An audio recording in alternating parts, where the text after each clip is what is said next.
Hola chicos, hoy vamos a hablar de las estelas de condensación y los denominados chemtrails, esto que está tan de moda últimamente en los medios de comunicación y en internet, ¿vale? Bueno, es evidente que para que un avión vuele necesita un combustible que usan los aviones comerciales, por ejemplo, es el queroseno, existiendo también la denominada aeronafta o nafta de aviación cuando los motores que utilizan son motores de pistón. En cualquier caso, todos son muy ligeros y son todos sustancias que se derivan del petróleo, ¿vale? El petróleo evidentemente tiene la destilación atmosférica del crudo del petróleo genera un residuo atmosférico, un gasoil, un queroseno, unas naftas, gasolina, gases licuados. Bueno, esto grosso modo es para que veáis que realmente este componente del que estamos hablando, esta sustancia de la que estamos hablando, este queroseno, es un derivado del petróleo. ¿Por qué no se utiliza gasoil? Pues porque el gasoil tiene un punto de congelación de forma que a las temperaturas tan bajas que se obtienen en las capas superiores, por donde van los aviones, pues evidentemente congelaría. Bueno, ¿cómo se forman esas estelas de condensación de un avión? Esas estelas son las denominadas contrails, con de condensación y trails de estela.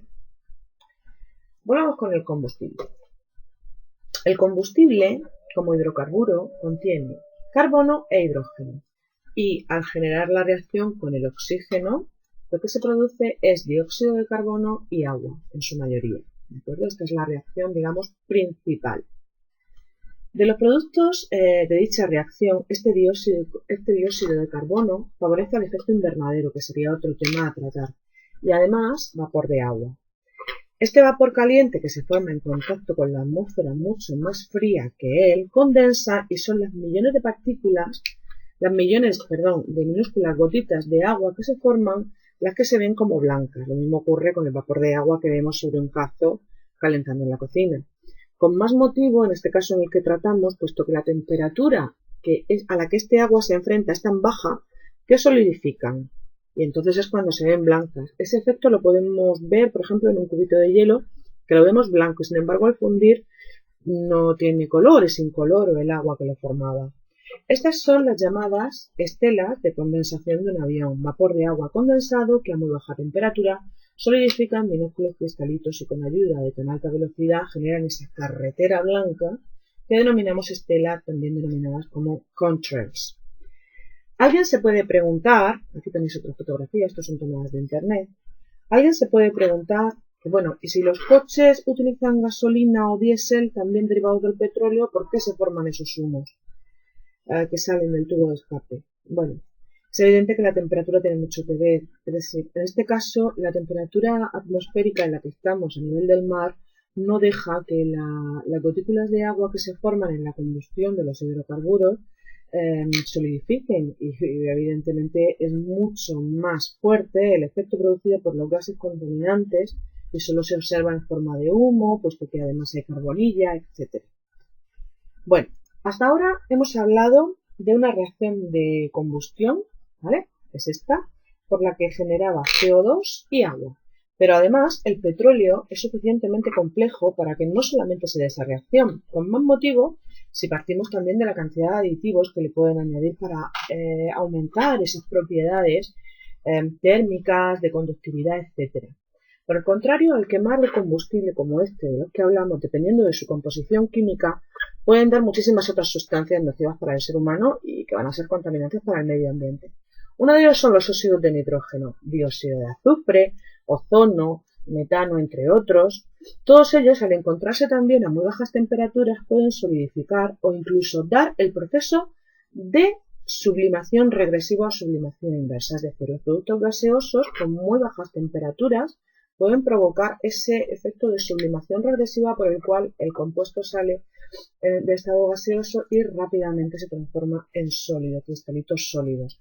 Esos cristalitos sólidos, dependiendo de la composición, van a absorber la radiación solar de una forma u otra, dando esos colores de los que a veces se pueden generar esas estelas de que en este caso no van a ser de condensación, sino que se denominan como subtrails, que son estelas de sublimación, ¿de acuerdo? Una forma muy fácil de poder ver esto es que la estela se va a formar justo, o sea, hay un espacio intermedio entre el propio avión o la propia avioneta y la estela. Y eso es porque necesita un tiempo, evidentemente, para que se produzca. No es continuo, no es avión e inmediatamente después la estela, sino que hay un espacio físico entre el avión y la propia estela. Bien, hasta ahí tenemos una posible explicación científica del rastro que deja un avión, o al menos que yo conozco. La conspiración tan en boga hoy en día se reafirma cada día más en la presencia de estelas de aviones que no son debidas a ninguno de los argumentos que os acabo de exponer. Y es cuando hablamos de los chemtrails. ¿De acuerdo? ¿Qué son y en qué se diferencian? Vamos a ver. En primer lugar, hablamos de que este palabra en lengua inglesa engloba chem, que corresponde de chemistry, química, y trails, que es la propia carretera de la que hablábamos. Veamos algunas noticias que hoy en día he podido encontrar en la nube, vamos, nada más que con un clic. Por ejemplo, Estados Unidos entra en pánico después de que aviones con chemtrails fueron obligados a aterrizar forzosamente en la India. Chemtrails, el fallido plan para exterminar la humanidad. Otra, chemtrails, cielos tóxicos, nos fumigan. Buf. Madre mía, esto es un pánico, lo que hay. Porque este pánico está fundamentado. De hecho, solamente tenéis que poner chemtrails en cualquiera de los buscadores y veréis. Ahí lo consigo. Hace tiempo que se lleva a cabo la fumigación de grandes extensiones de terreno con ayuda de aviones. No tenemos más que recordar alguna película americana, donde el agricultor de turno está llevando a cabo tal labor en su maizal o campo de cereal. Este motivo es reconocido y no habría problema si esto se viera, como he dicho, sobre las extensiones de cultivo. Sin embargo, la gente cada vez está más intrigada, puesto que cada vez se ven más aviones dejando una estela, estelas que duran horas, que trazan formas no precisamente lineales sobre las ciudades donde no hay cultivos que fumigar, y conspiran que pueden ser varios motivos. Pueden ser para uso militar, para uso de comunicaciones, causar sequía, modificar el clima, generar contaminación biológica o química. Pues sí, muy fuerte. En mi modesta opinión os diré que yo no sé qué pensar, pero lo que es seguro es que para hacer estas afirmaciones se debe uno informar de manera adecuada. Mi mente racional y científica piensa que no se puede asegurar nada de todo esto sin un minucioso estudio de análisis químico de la propia estela, toma de muestras del sector aéreo y del terreno sobre el que cae por gravedad. ¿De acuerdo? Ahora bien, si todo esto sucede al aire libre, puede que los componentes químicos de haberlo viajen muchos kilómetros antes de depositarse en tierra, o no. O quizás esté haciendo el análisis de las sustancias sobre los suelos equivocados. Por otra parte, os voy a dar una versión mía particular que todo ocurre donde vivo y que yo misma he observado, y observo en muchas ocasiones. En esta zona de España, del sudeste de España, existe lo que nosotros llamamos nuestro microclima. Atacado por escasez de lluvia de forma frecuente, podemos enfrentarnos a meses y meses sin ver caer ni una gota de agua, con posteriores gotas frías de las que afortunadamente no estamos teniendo actualmente. Sin embargo, mis vecinos estarán de acuerdo conmigo en que a veces parece que va a caer lo que nosotros llamamos este mundo y el otro de agua, pero que en minutos después no queda ni una nube en el firmamento. Llevo observando este suceso mucho tiempo y después de oír el sonido de una avioneta, este es el resultado. Yo no sé qué pensar, la verdad, pero si vemos el siguiente gráfico aportado por Meteo Sureste en la web, bueno, podéis ver cómo en esta zona tenemos, aquí en septiembre, supongo esto sería una gota fría, segurísimo. Esto está calculado en litros recogidos.